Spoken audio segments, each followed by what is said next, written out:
All right, now we're going to talk about chopping up our onion for our garlic tomato bruschetta.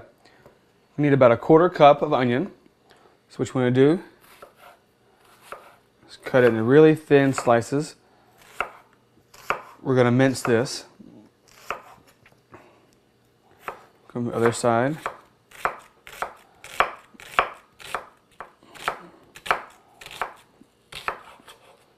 We set that to the side.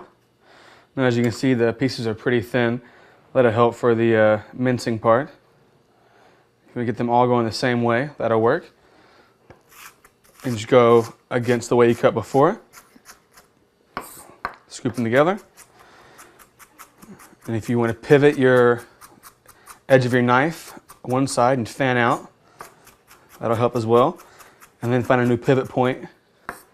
So that way you're just not cutting the exact same thing and cutting the onion pieces.